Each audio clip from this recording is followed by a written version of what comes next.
한국직업방송과 연합뉴스TV가 함께 만드는 취업 전문 뉴스 투데이 고용플러스입니다. 경제 성장률 등 거시지표들은 물론 증시도 연이어 악화되면서 한국 경제를 둘러싼 위기감이 고조되고 있는데요. 정부는 낙관적인 전망을 내놓고 있지만 현장의 분위기는 싸늘합니다. 소재영 기자입니다. 한국은행이 예측한 우리나라 경제 성장률은 2.6%. 연초보다 0.4%포인트 낮아졌습니다. 투자와 수출 모두 전방위로 압박받는 상황이지만 정부는 경제 위기는 없다고 못 박았습니다. 위기란 말에는 동의하지 않고 다만 하방 위험성이나 불확실성에 대해서는 금융시장에 대해서도 낙관적인 전망을 내놨습니다. 코스피 지수는 5거래일 연속 연저점을 찍고 22개월 만에 2,000선 아래로 내려갔습니다. 외국인은 8거래일째 순매도했습니다. 정부는 우리 경제의 기초 체력이 튼튼하기 때문에 이번 조정은 기회가 될 수 있다는 입장을 내놨습니다. 우리 기초 체력 역시 다른 어떤 나라보다도 튼튼하므로 이번 조정 국면이 우리나라 증시에는 오히려 기회가 될 수도 있을 것입니다. 하지만 시장 분위기는 다릅니다. 얼어붙어버린 투자 심리에 앞으로 약세장이 계속될 수 있다는 현장의 불안도 커지고 있습니다. 아직 3분기 연휴 시즌이 끝난 게 아니라서 향후의 전망 이런 것들도 그닥 좋지 않아서 불안한 심리는 당분간 이어질 수 있다 이렇게 보고 있습니다. 경제와 시장 상황은 악화일로 시장을 바라보는 정부와 현장의 온도차는 커져가고 있습니다. 연합뉴스TV 소재영입니다. 연구개발 법인 분리를 진행하면서 이른바 먹튀 의혹에 휩싸인 한국GM의 카오카잼 사장이 한국철수설을 부인했습니다. 다만 호주의 전례를 비춰볼 때 노조와 주주의 반발은 계속될 것으로 보이는데 메리바라 GM 회장은 한국 방문과 노조와의 대화를 약속했습니다. 이동훈 기자입니다. 연구개발 법인 분리를 강행한 카허카잼 한국GM 사장이 국정감사장에 나왔습니다. 생산공장의 철수를 염두에 두고 연구개발만 담당하는 법인을 세운 것 아니냐는 의혹을 카잼 사장은 전면 부인했습니다. Honourable committee member, we have no plan to withdraw.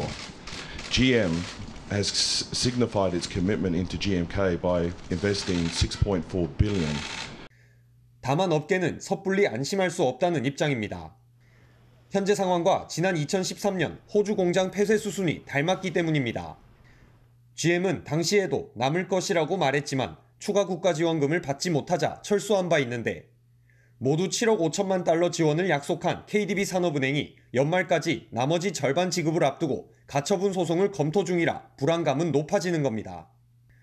주주와 노조의 반발이 이어지자 GM이 적극적인 태도를 보였습니다. 메리바라 GM CEO는 금속노조에 서신을 보내 머지않아 한국 GM을 방문할 것이라며 지부장을 비롯한 다른 주요 이해관계자를 만나볼 수 있기를 기대한다고 밝혔습니다. 또 한국의 연구개발 업무를 배정하겠다며 장기적 결속을 강화할 수 있다고 법인 분리의 정당성을 강조하기도 했습니다. 이에 노조는 신설 법인을 세움으로써 얻는 이익 등 실질적인 내용이 없어 아쉽다며 법인이 분리되기 전 회사 정상화를 위한 담판을 요구했습니다. 연합뉴스TV 이동훈입니다. 기업의 체감 경기 지수가 다시 하락세로 돌아섰습니다. 한국은행이 발표한 10월 기업 경기 실사 지수를 보면 전체 산업 지수는 73으로 지난달보다 2포인트 하락했습니다.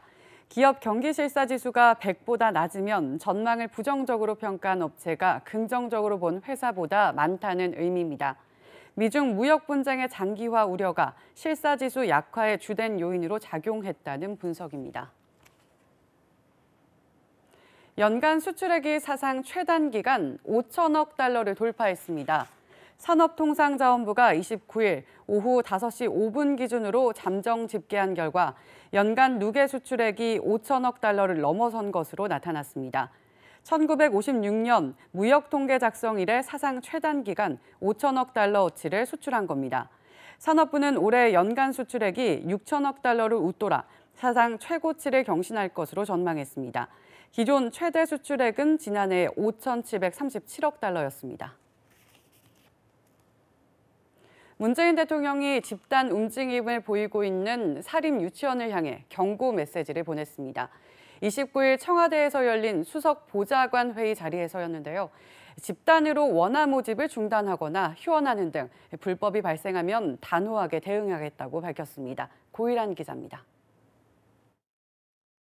단에 하나라도 불법적이거나 아이들에게 피해가 발생하는 상황이 벌어진다면 국민들께 약속드린 대로 단호하게 대응해 나가야 할 것입니다. 유치원 사태에 대해 처음으로 입을 연 문재인 대통령.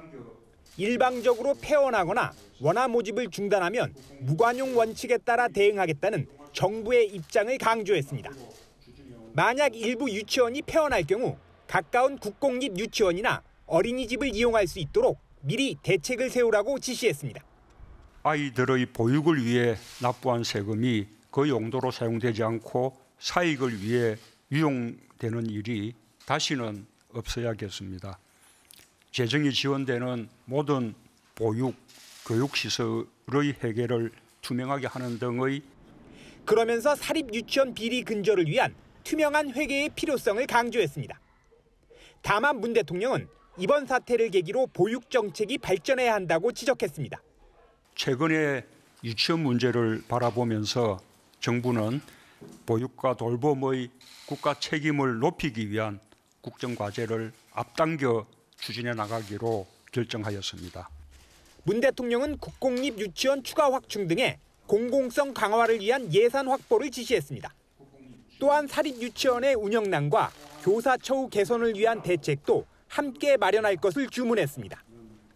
연합뉴스TV 고일환입니다. 정부와 사립 유치원 단체가 30일 각각 대책회의 성격의 회동을 엽니다. 정부와 사립 유치원의 단체 갈등 양상은 이번 주 절정에 이를 것으로 보입니다. 강은나래 기자입니다. 국내 최대 사립 유치원 단체인 한국유치원총연합회가 대규모 비공개 토론회를 예고했습니다.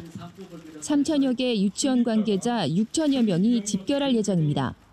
정부를 성토하는 의미로 모두 검은 옷을 입기로 했습니다. 집단 행동에는 아직 유보적인 입장이지만 토론회에서 어느 정도 공동 대응 방침이 나올 것으로 보입니다. 왜 우리가 비리 유치원이 됐으며 국가 정책이 어떤 것이며 우리가 국가에서 어떤 거를 요구하고 있고 우리는 뭐를 해야 되는 거를 내일 그걸 자세하게 원장님들한테 이제 같은 날 교육부는 보건복지부와 행정안전부, 공정거래위원회, 국세청과 함께 유치원, 어린이집 공공성 강화를 위한 관계장 간 간담회를 열 예정입니다. 앞서 교육부는 학부모 동의 없이 유치원이 폐원이나 모집 중단을 못하도록 지침을 개정키로 했습니다. 간담회에서는 유치원 집단 행동에 대비해 관계부처 협조를 당부할 것으로 알려졌습니다. 이와 더불어 사립유치원 비리 문제를 국정감사에서 제기한 박용진 더불어민주당 의원이 오는 31일 유치원 비리 근절을 위한 정책 토론회를 엽니다. 앞선 토론회는 한유총의 물리적 저주로 파행을 빚은 바 있습니다. 이런 가운데 내년 유치원 신입생 모집은 다음 달 1일, 이번 주 목요일부터 시작됩니다. 연합뉴스TV 강은나래입니다. 같은 어린이집 직원이라도 원장 친인척이면 월급을 훨씬 많이 받고 있는 것으로 나타났습니다. 더불어민주당 김상희 의원이 보건복지부에서 받은 공공형 어린이집 친인척 채용 현황 자료를 보면 전국 2천여 개 공공형 어린이집 중 원장의 친인척이 채용된 곳은 39%인 847개였습니다. 이 가운데 57%인 480곳에서는 친인척에게 월급을 더 많이 주고 있었습니다. 보육 교직원의 평균 월급은 원장 친인척인 경우 241만 원으로 그렇지 않은 직원의 170만 원보다 71만 원이나 많았습니다. 10월 마지막 날인 31일은 서양 명절 헬로윈데이입니다. 어린이들이 유령이나 괴물 분장을 하고 이웃집을 방문해 사탕, 과자 등을 얻어먹는 날인데요. 우리나라에서도 헬로윈데이가 서양 국가들처럼 유통업계가 특수를 누리는 날이 됐다고 합니다. 정선미 기자입니다. 눈, 코, 입을 가진 호박 등이 번쩍이고 천장에 있는 유령이 대롱대롱 매달려 흔들립니다. 이 잡화점은 헬로윈 특수를 맞아 즐거운 비명을 지르고 있습니다. 지난 주말 매출이 전주보다 10% 뛰었는데 헬로윈 파티용 옷이 가장 인기였습니다. 그냥 할로윈 파티는 많이 하는 것 같아요, 주변에서. 뭐 클럽이나 아니면 파티룸 빌려서 많이 하는 것 같아요. 되게 할로윈 파티 나가서 놀고 싶기도 하고 재밌는 것 같아요. 대형마트에도 아이들에게 나누어줄 사탕, 초콜릿 등을 구하는 사람들의 발길이 이어집니다. 할로윈데이도 데이 특수 반열에 올랐습니다. 지난해 한 마트의 할로윈 기간 제과류 매출은 올해 화이트데이 매출의 80%에 달했습니다. 예전 할로윈데이 시즌은 아동 소품 위주의 과자류, 사탕류 위주로 파티를 즐겼다면 현 시즌은 성인들의 파티용품, 제과류, 주류 위주로 잘 나가고 있습니다. 커피 전문점에 들어서면 늙은 마녀와 해골이 반겨주고 몬스터가 그려진 커피가 전달됩니다.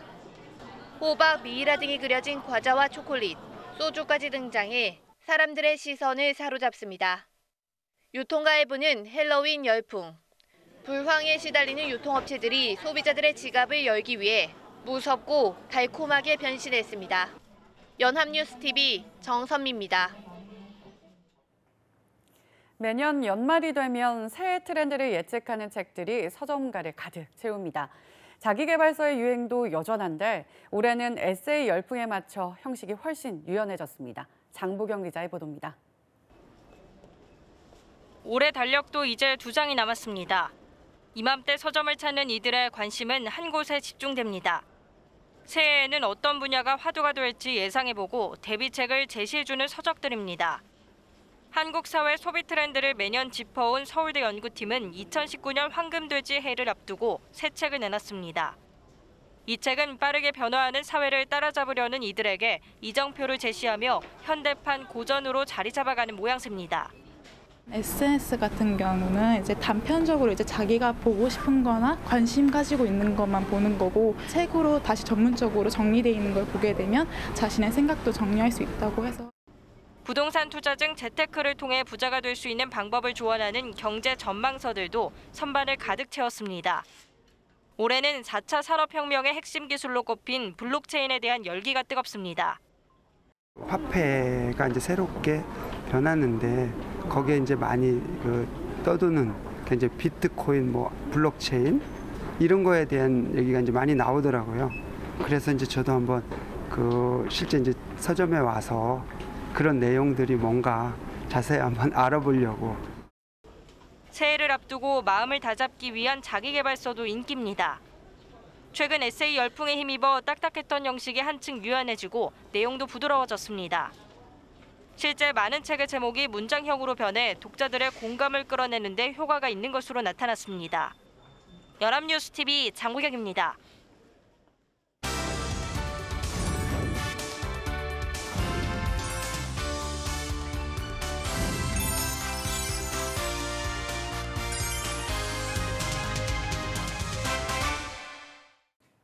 사회적으로 핫한 이슈를 키워드로 알아보는 핫키워드 시간입니다. 안치홍 아나운서 안녕하세요. 안녕하세요.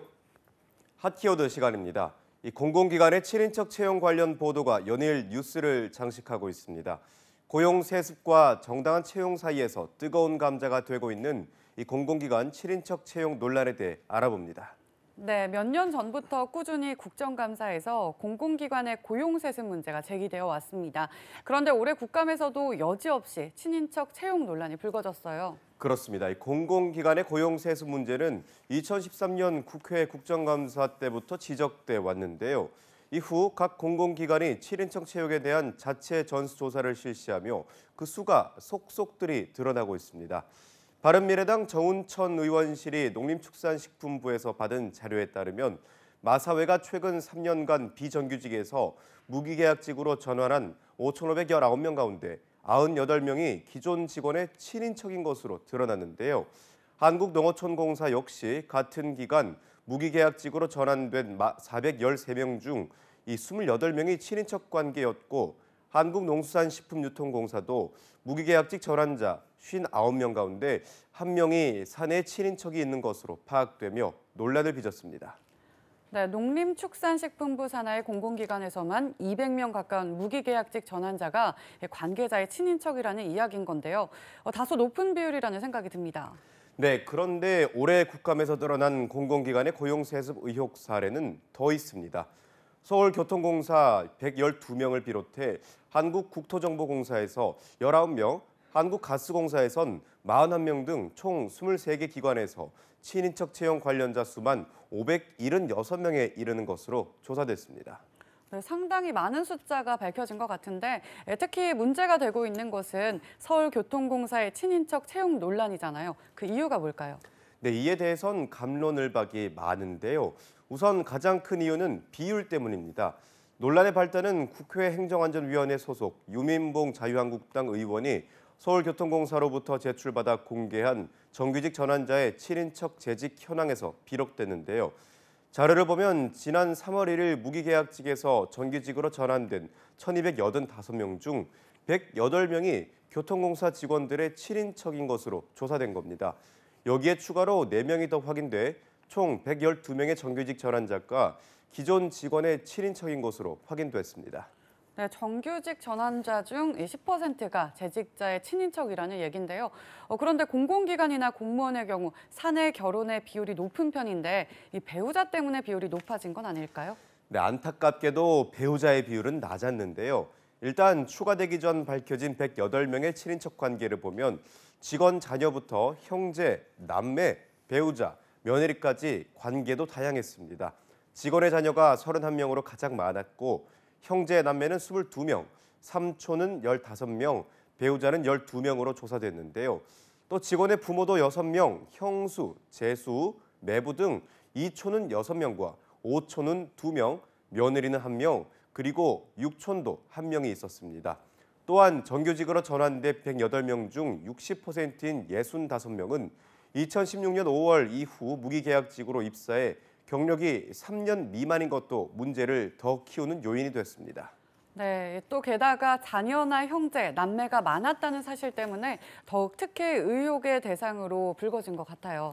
그렇습니다. 이 부분에 대해 야당 측은 친인척이 많이 뽑혔다는 점도 문제지만 이들이 교통공사의 계약직으로 대거 입사한 시기 역시 문제라고 했는데요. 서울시가 지난 7월 17일 무기계약직을 일반직으로 전환하겠다고 발표했는데 교통공사 직원 108명 중 65명은 2년여 전인 2016년 7월 15일에서 2017년 3월 17일 사이에 입사했다는 겁니다. 이 때문에 교통공사 직원들이 이러한 사실을 미리 알고 계획적으로 친인척들을 계약직으로 입사하도록 독려한 것으로 의심하고 있다는 것이 야당 측의 주장입니다. 네, 그렇군요. 그럼 서울시와 서울교통공사 측의 입장은 어떤가요? 네, 이에 대해 서울시와 서울교통공사 측은 전혀 문제될 것이 없다는 입장입니다. 오히려 구체적으로 걸쳐진 비리가 없음에도 친인척 비율만을 문제 삼으면서 비정규직에서 일반직으로 전환된 이들이 비리 채용에 연루된 것처럼 매도당하고 있다고 주장했는데요.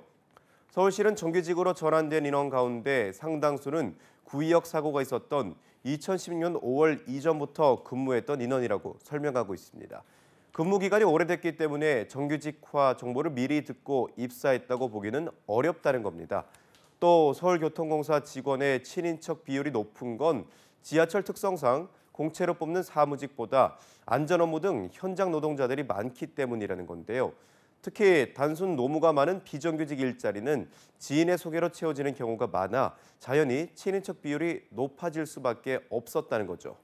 네, 그런데 사실 문제는 다른 공공기관들 역시 친인척 관련 채용 비리가 의심된다는 겁니다. 이 때문에 모든 공공기관에서 고용세습의 의혹을 피할 수 없을 것 같습니다.